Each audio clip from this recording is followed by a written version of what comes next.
Lord. Hallelujah. Welcome po sa ating church. We would like to welcome you sa Jesus Christ Saves Global Outreach. We have some guests here and we have another visitor from Africa. Glory to God. Hallelujah. So, nandito po tayo ngayon to just celebrate the goodness of God. Amen. Tignan mo nga po yung katabi mo at kausapin mo siya. Salamat nandito ka. Amen. Salamat nandito ka, kapatid. Amen. Hallelujah. Hallelujah. The Lord is good. Other churches are celebrating their Christmas party today. Tayo po ay magse-celebrate next Friday. Amen. So, ini-invite na po namin kayo. And as we have been singing the goodness of God, the love of God, this is our topic for the month of December. We are being thankful for what God has done. So, ang ating pong theme is about being grateful, the heart of gratitude, thanking God. So, yun po yung ating theme this month. Amen. So, let us just be in the attitude of lifting our hearts to God, na siya po yung kumilos sa ating mga puso. Heavenly Father, I just lift up unto you, Lord, this service, oh God. Thank you, Lord, for the opportunity to worship you freely in this country, oh God. We thank you, Lord God, sa buhay ng bawat isa na naririto. Lord, we just acknowledge your divine presence in our midst, oh God.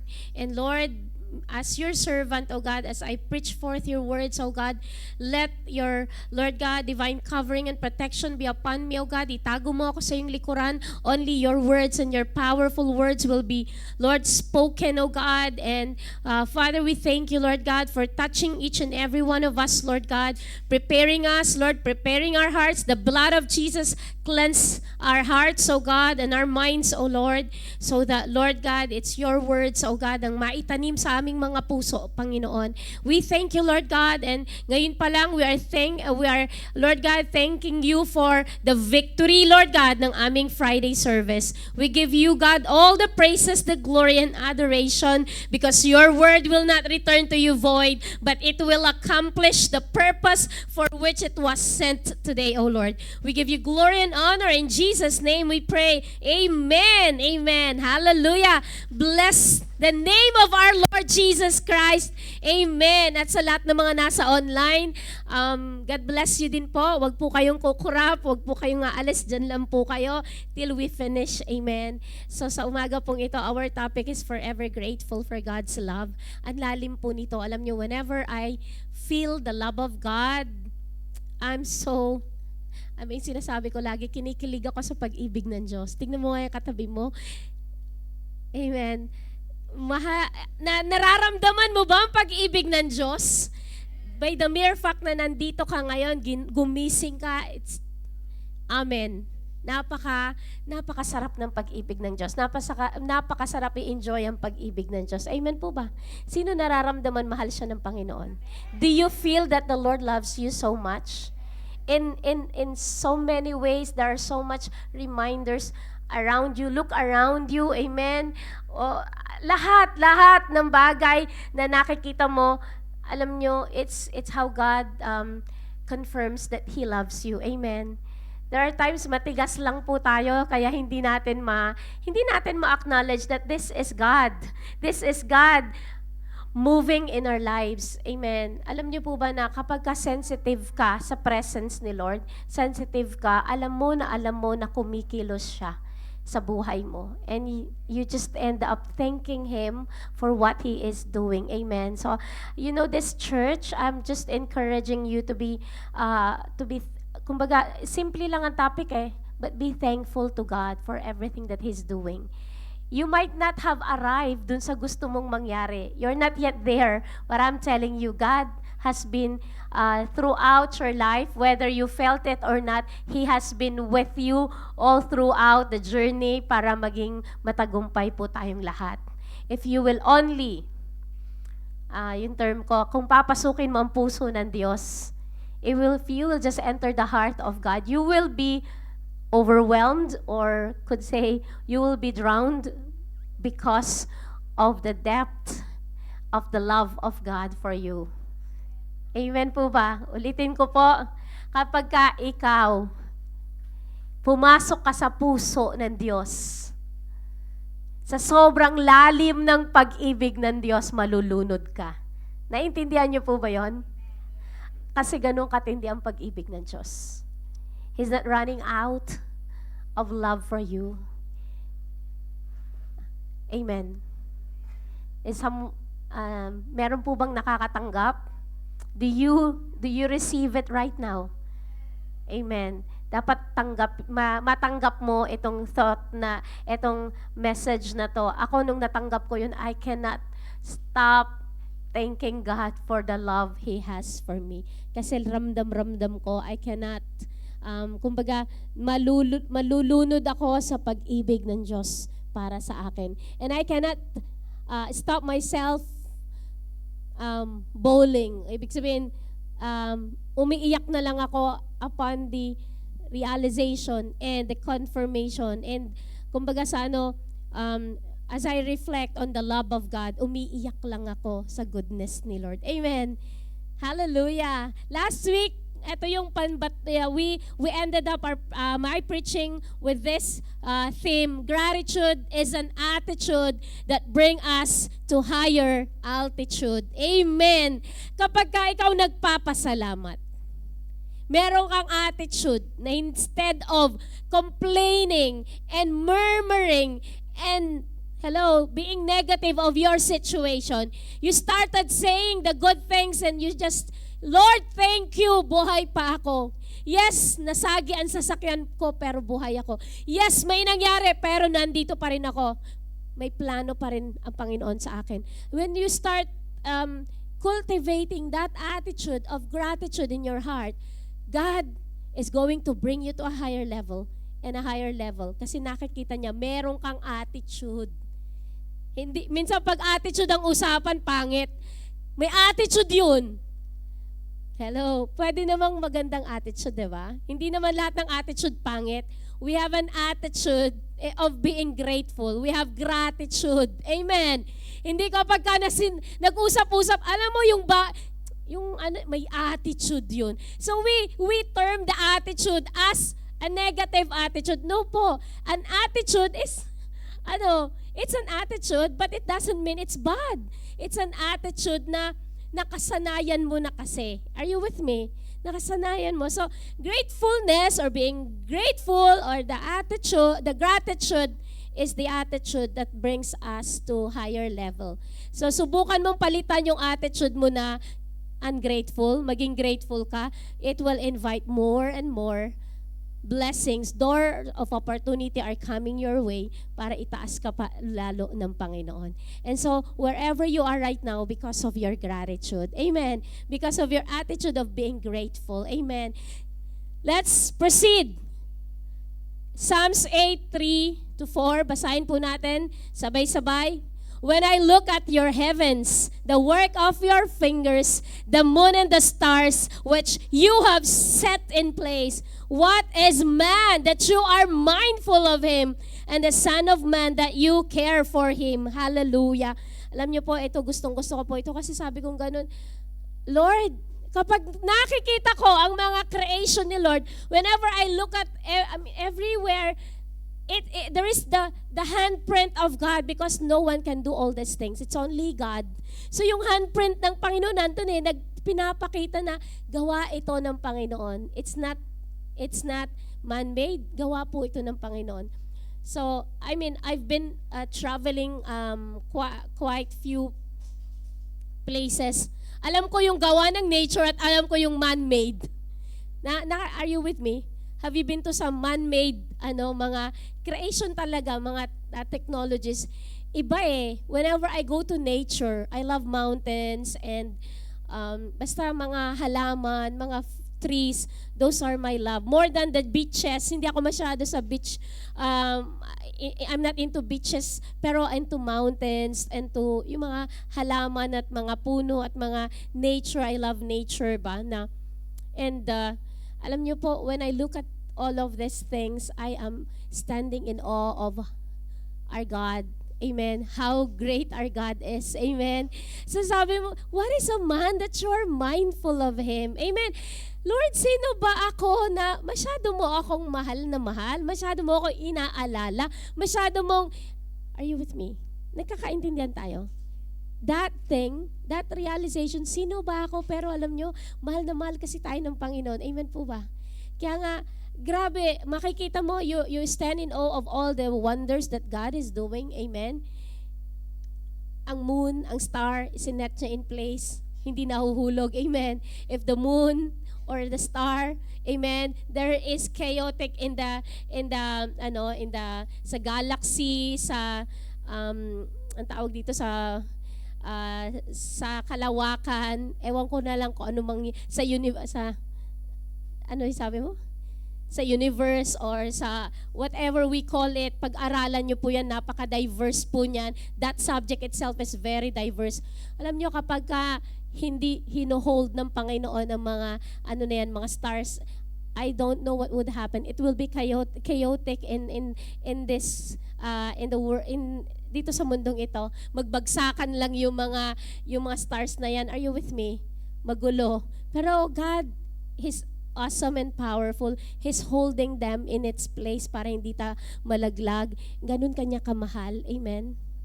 Kaya yung problema nating maliit lang, minsan pasan natin ang daigdig, pero I want you to know, ang daigdig is just a dot in the whole universe po. At si Lord, hawak niya lahat yan. He is putting that in place. That is how great our God is. And so when we were singing, how great is our God, ma-imagine mo na napakalaki ng mundong napakaliit ng mundong ginagalawan natin kumpara sa malaki na kinreate ng Panginoon. Amen.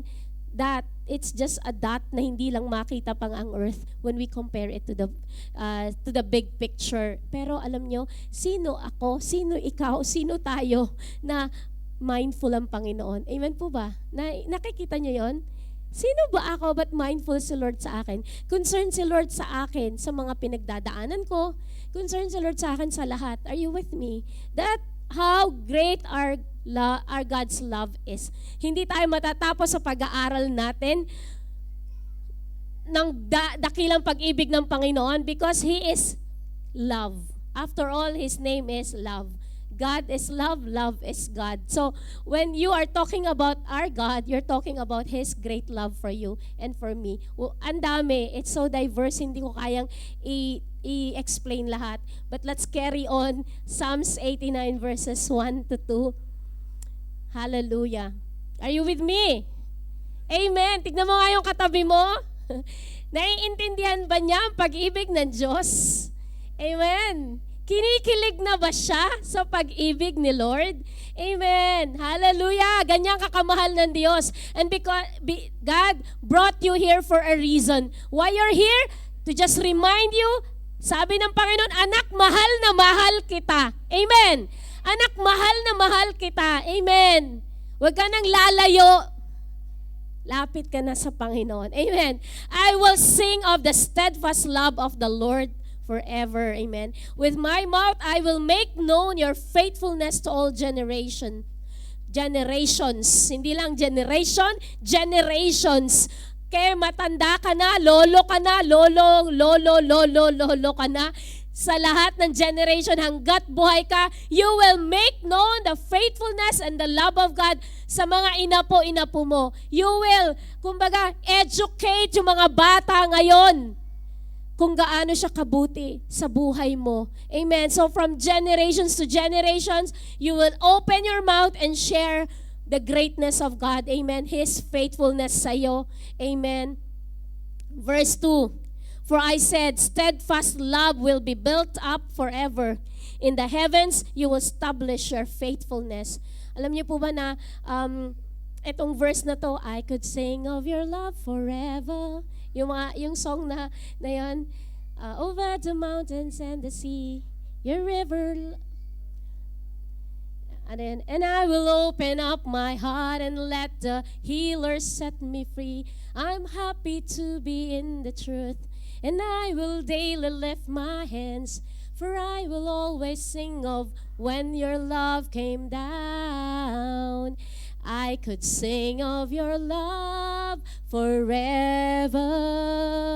I could sing of your love forever. Walang into yon. I could sing of your love forever. I could sing of your love forever.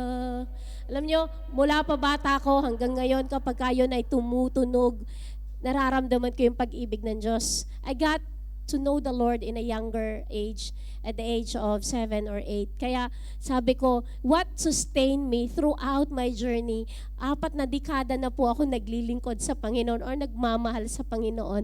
Mula nakakilala po ako 7 years old or 8. Now I'm 4 na dekada na po ako naglilingkod kay Lord. What backed me up serving the Lord is His great love for me. That I could sing of His love forever. At a young age, nakilala ko si Lord, in love ako kay Lord. And sabi ko sa Panginoon, Lord, I will serve you. And true enough, kahapon I was having a aromatherapy. At sabi sa akin, prophetic aromatherapy. She's Christian, using the gift of healing through aromatherapy. Alam niyo po ba, may prophecy when she touched my heart, she told me, you have a vow to God. Focus on it. Anong sabi niya? Run with it. Alam niyo, I felt empowered and I felt reminded kasi ang sabi ko, I will serve you, Lord God, as long as I live. And hindi niya alam kung ano yung vow ko, but then she told me, you have a vow to God, finish it, pursue it, run with it, sabi niya sa akin. And alam nyo, I was reminded once again na, kumbaga, mula nung nakakilala ako sa Panginoon, that was my vow, I will serve you, Lord. I will serve you, Lord. Wala nang ibang importante sa buhay na to, kundi ang paglingkuran ng ating Panginoon na siyang may likha sa atin. Amen. Maybe you have a vow to God na hindi mo nagagawa. Ang sabi pa sa akin, the bridegroom is coming quickly. Fulfill your vow. Amen. So maaring hindi lang para sa akin yun, para sa inyo din po. Baka po may mga pinapagawa si Lord sa inyo at may sinabi kayo kay Lord. But then because of circumstances that are happening, you forgot about your vow and then you stop doing what you have vowed. I am reminding you right now, our bridegroom, amen, the love of our lives, Jesus is coming very soon. And if you made a vow to Him, fulfill it. Run with it. Amen. Hallelujah. So malapit na nga pong dumating ang bridegroom natin. Kaya nga, etong church is considered the bride of Jesus Christ. And the bridegroom Jesus is coming very soon. So makikita nyo, it's a love relationship after all. Ikakasal na po si Alex at si Mara. Kinasal na sila, pero wedding reception na po nila sa susunod na Sabado. And I want you to know na God is putting a picture of wedding of a church to Jesus as the bridegroom. So it's about love relationship. Are you with me? So dapat matutunan mong mahalin ang Panginoon sa puso mo because the concept of a church is bride is preparing, making herself holy, without blameless and spot, without wrinkles, because haharap na siya sa bridegroom very, very soon. Amen po ba? Nag-aayos ang church because darating na ang Panginoon. And what will be our common ground? Let us hold on to the love of God for us. And when you are reminded of His love, hindi ka gumagawa dahil obligasyon mo. You're not doing because pastora told us to do this and that. And wala yung puso mo roon. The reason why you're doing things that you're doing, you're serving in the music, you're serving in the media, you're serving in the kitchen, cooking, preparing, cleaning the hall, you're serving, but your heart is filled with love, hindi ka mapapagod. Amen po ba? Hindi ka mapapagod. Sabi mo sa katabi mo, hindi ka napapagod. Hindi ka nagrereklamo. Hindi ka nagsasabi na hindi naman nila napapansin yung aking effort. Wala namang nakakapansin. Di bali na, in love ka kay Lord, gagawin mo para sa Panginoon. Amen po ba? Isaiah 54 verse 10, let's carry on, sabayan niyo po akong magbasa. For the mountains may depart and the hills be removed, but my steadfast love shall not depart from you, and my covenant of peace shall not be removed, says the Lord who has compassion on you. Amen. Hallelujah.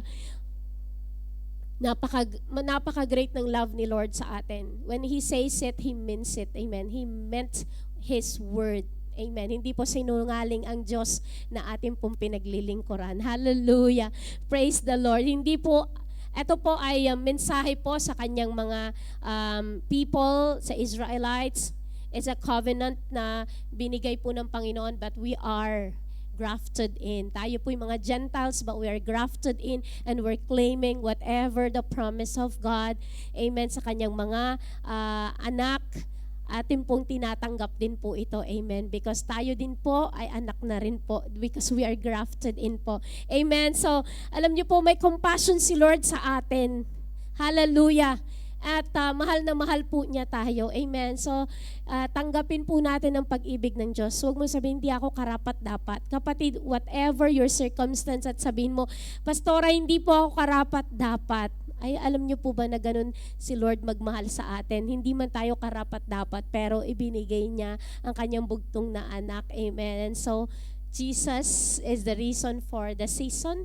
Jesus po ang talagang isinicelebrate natin sa ating pong celebration na naging December 25. Although this is not the real date, pero inano na lang siya, inilagay na lang siya, and we're celebrating it and just telling the whole world that we are celebrating our Jesus, our Lord and Savior.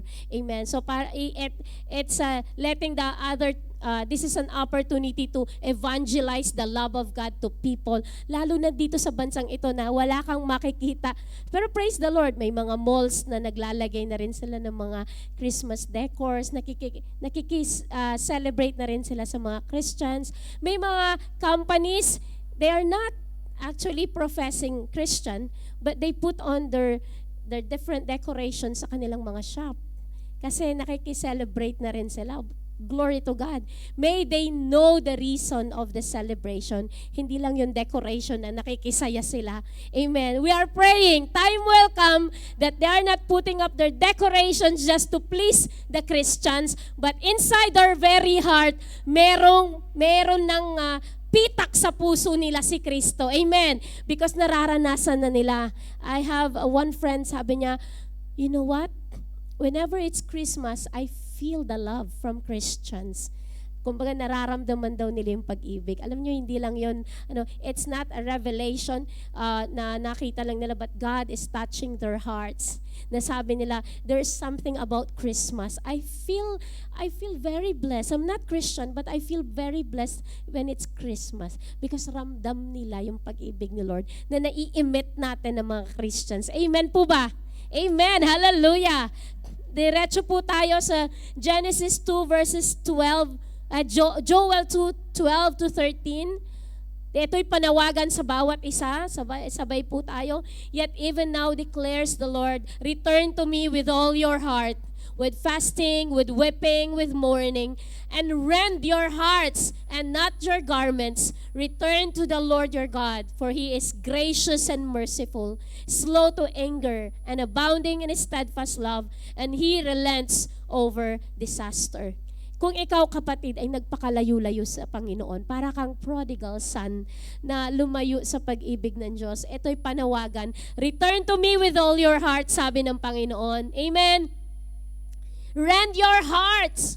Kumbaga, hindi yung damit mo lang yung hinapak mong ganon at nagpakumbaba ka sa Old Testament. Ang ginagawa nila when they come to God with repentance, yung damit nila, they are rending their garments, tinatanggal nila yung damit nila, they put sackcloth and they put ashes in their head. Pagpapakita na sila ay nagsisisi o humihingi ng tawad or nagpapakumbaba sa Panginoon. Pero ngayon ang sabi ng Panginoon, hindi yung damit mo rend your heart.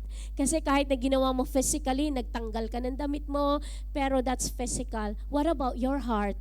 Baka yung heart mo matigas pa kasi tigas pa ng bato. God wants you to rend your heart. Kumbaga sa Lord, eto ang puso ko, durog-durog, humihingi ng tawad, naramdaman ko nasaktan kita. I am coming before you, making it right with you. Amen. Hindi pa huli ang lahat bago mag-close ang taon. Amen. Lumapit ka sa Panginoon, rend your heart. Return to God. Amen. Dahil ang pangako ng Panginoon, He is gracious and merciful. Amen. Hallelujah.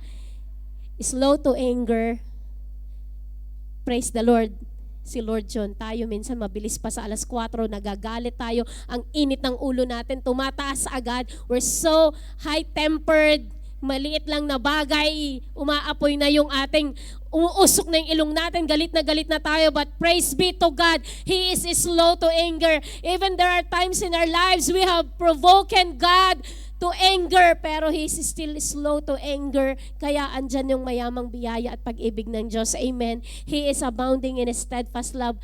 Please lang po, wag na po nating i-provoke ng todo-todo pa ang Panginoon. If we know, upon realization na nasaktan natin ang Panginoon, balik-balik ka agad at humingi ka ng tawad. Amen po ba? Sa mga magulang na kahit na anong sakit ng ginawa ng mga anak ninyo, when they come to you and ask for forgiveness, apologize to you, what will you do as parents? Asan mga parents dito? Are you with me? Kahit na galit kayo dun sa mga anak ninyo, may ginawang hindi ka tanggap-tanggap, kahihiyan ang ginawa sa inyo. Pero kapag nagpapakumbaba ang anak ninyo, nagsisisi lumapit sa inyo, will you still be angry or magpapakumbaba? Nagpakumbaba, matutuwa kayo, mga magulang. Anong pakiramdam? Anong sarap ng pakiramdam kapag yung anak ninyo lumapit, nagpakumbaba, inamin sa inyo, Dad, Mom, I'm so sorry. I broke your heart. Ang sarap ng pakiramdam ng magulang, parang, ay, salamat. Hello? Alam nyo, ganun din tayo kay Lord when we realize that we have hurt our God, we have caused so much heartaches to our God, and we come to Him in humility. And sabihin natin, Panginoon, alam ko na nagkasala ako.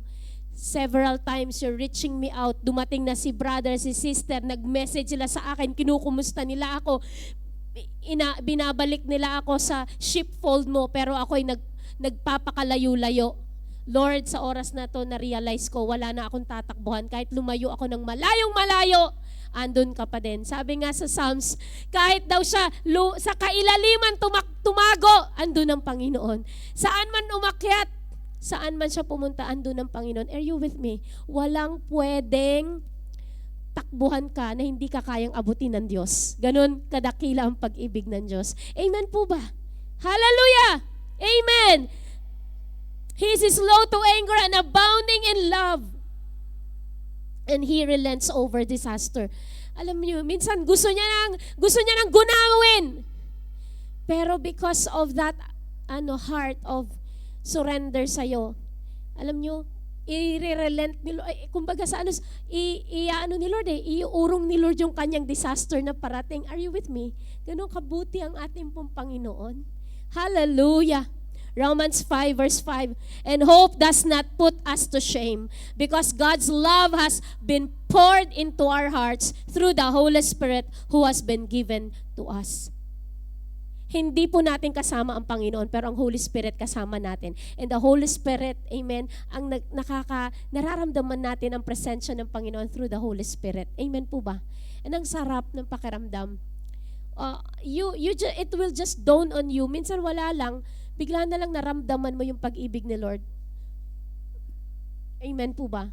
And it will just dawn on you. Minsan, iba yung sinasabi ni Pastora, may sinasabi, nagpipreach si Pastora, but something that have stricken your heart has nothing to do with my preaching, pero ramdam mo sa upuan mo, andyan siya, binabalutan ka niya ng awesome presence niya, talaga namang sarap na sarap ka, pero walang kinalaman yung sinasabi ko because you just felt the presence of God. Are you with me? Ganon si Lord minsan yung hindi mo inaasahan, andyan ng assurance ng pag-ibig ng Diyos sa'yo. Amen po ba? Hindi ko kayang i-describe, pero gano'n ang Panginoon. May kaparaanan siya para abutin ang puso mo. Amen. But Romans 5 verse 8, but God shows His love for us in that while we were still sinners, Christ died for us. Alam nyo, ito yung drama ito yung the whole reason of this the love of God saga. Kumbaga, ito yung love ni Lord na when we were still sinners, pinadala niya na si Kristo sa mundong ito para tayo ay tubusin. Ganun napakasarap ang pag-ibig ng Diyos. Amen po ba? Hallelujah. Praise the Lord. Ito napaka-powerful nito. Mas maiksi, napakalinaw, napakaliwanag, pero napaka-impactful nito. And this impacts us to eternity. Na tayo to, hindi sila. Tayo, sabi mo tayo, ako na makasalanan. Amen. Ako na makasalanan, minahal ng ating Panginoon. Pinadala niya ang Panginoong Kristo para Hindi lang niya tayo para samahan, para mamatay para sa ating mga kasalanan.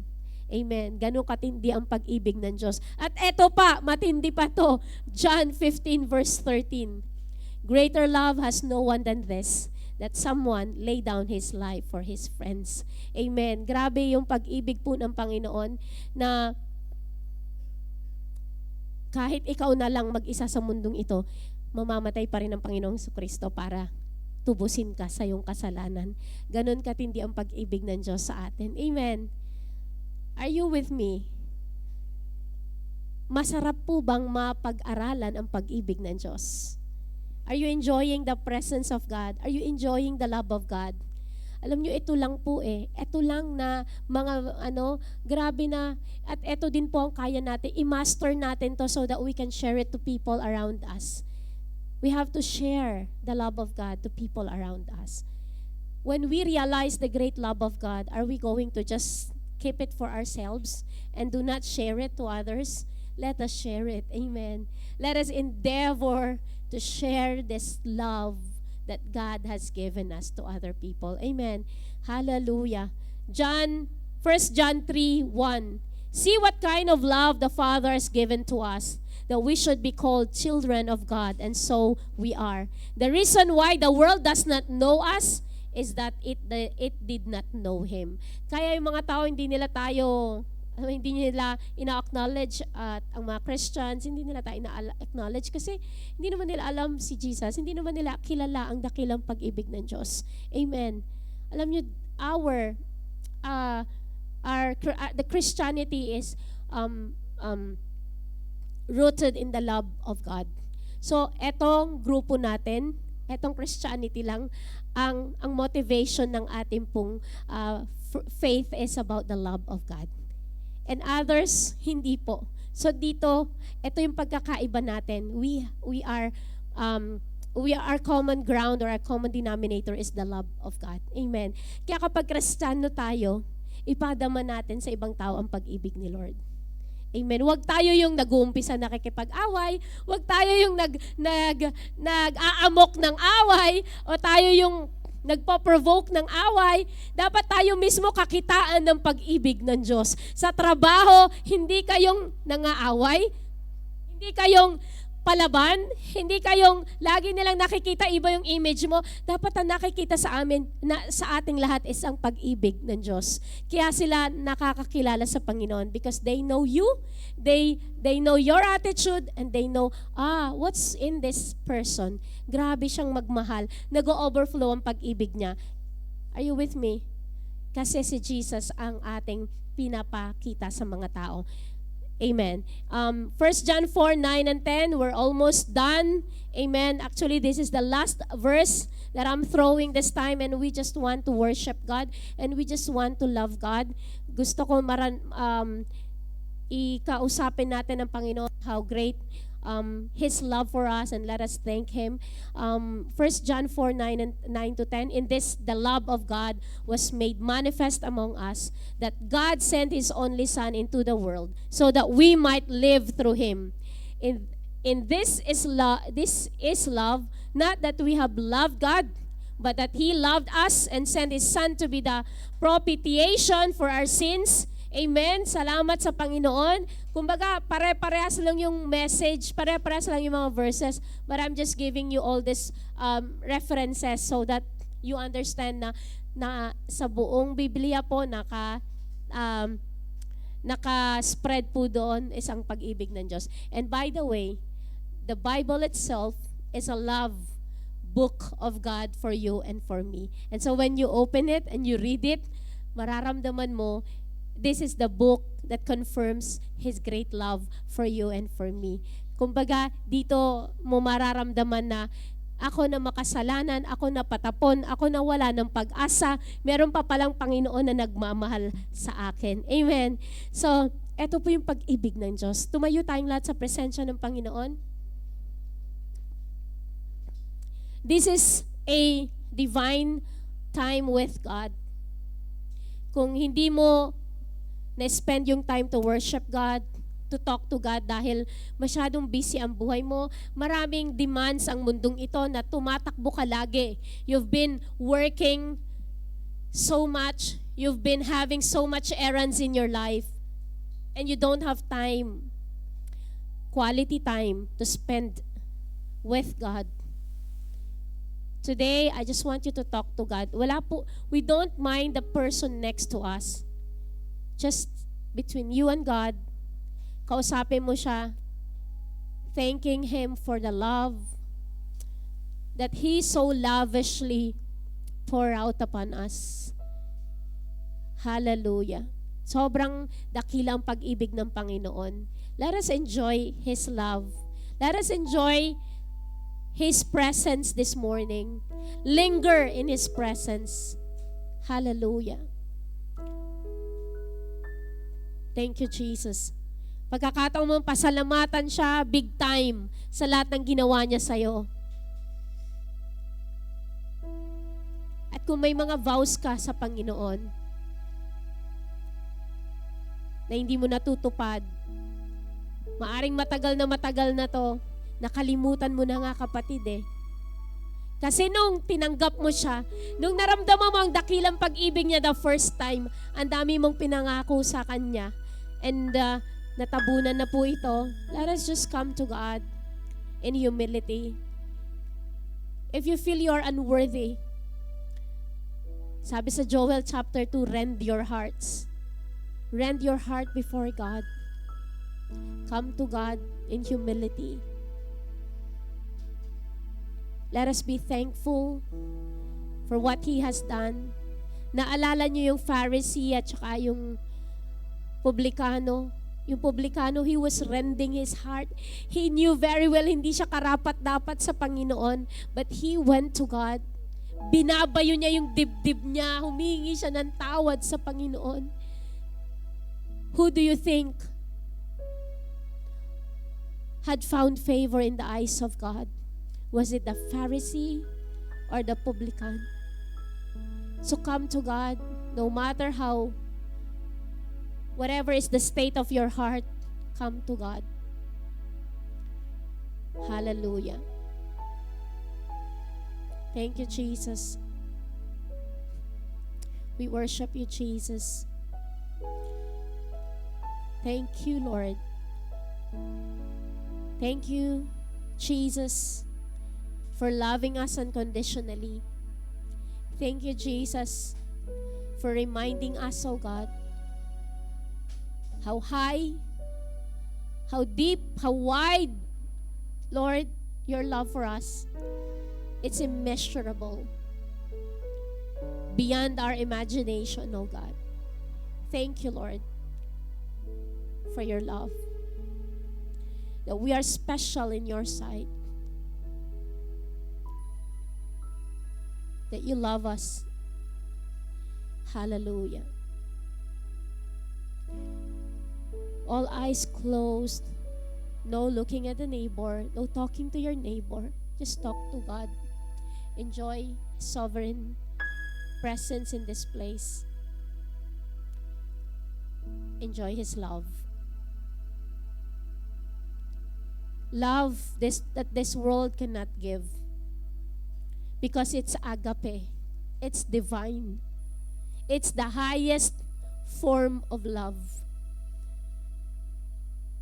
That He loved you.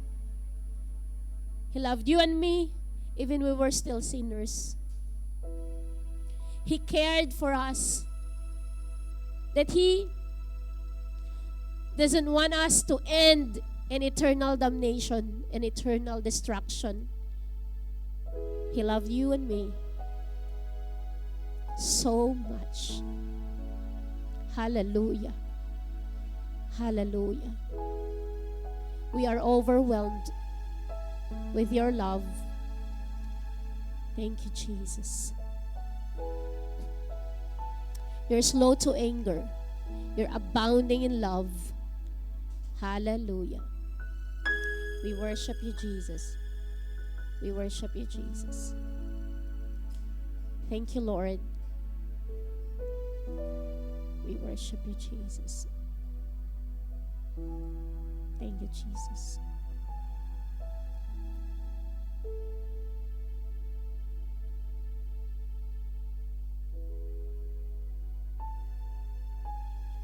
Hallelujah. Thank you, Lord God. Thank you, Jesus.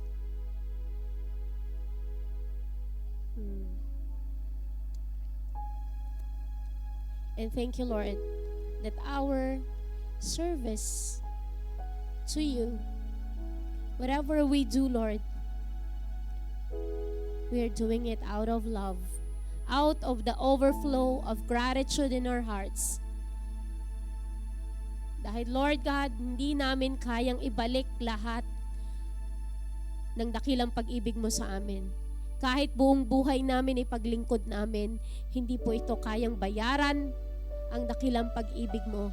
But because of your great love for us, Lord, hayaan mo, Panginoon, na aming paglilingkod sa iyo ay maging karapat-dapat. Hayaan mo ng aming paglilingkod sa iyo ay isang mabangong samyo sa iyong harapan, Panginoon. That, Lord God, here we are giving our life, giving our all, because we know, Lord God, that we cannot pay it, oh God. Thank you, Lord. We worship you, oh God. Set our hearts in full surrender and humility to you, O God. And that none of us should boast, O God. None of us, Lord God, ang magmalaki sa iyong harapan. We are all living under your grace and your mercy, O Lord God. Dahil sa iyong pag-ibig, kaya narito po kami, Panginoon. And we will continuously forever, Lord God, remember, O God, that we are but dusts, O God. But because of you, Lord God, you gave us hope, Lord.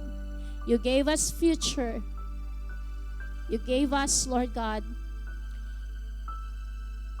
the privilege to be called your children, O Lord. Maraming salamat sa dakilang pag-ibig mo, Panginoon. We worship you, Lord God. We give you glory. We give you honor. In Jesus' mighty name, we pray and we declare, Amen. Thank you, Lord. Thank you for your great love for us, Lord. Salamat, Panginoon. In Jesus' name. Amen. Tayo po'y makakaupo sa presensya ng Panginoon.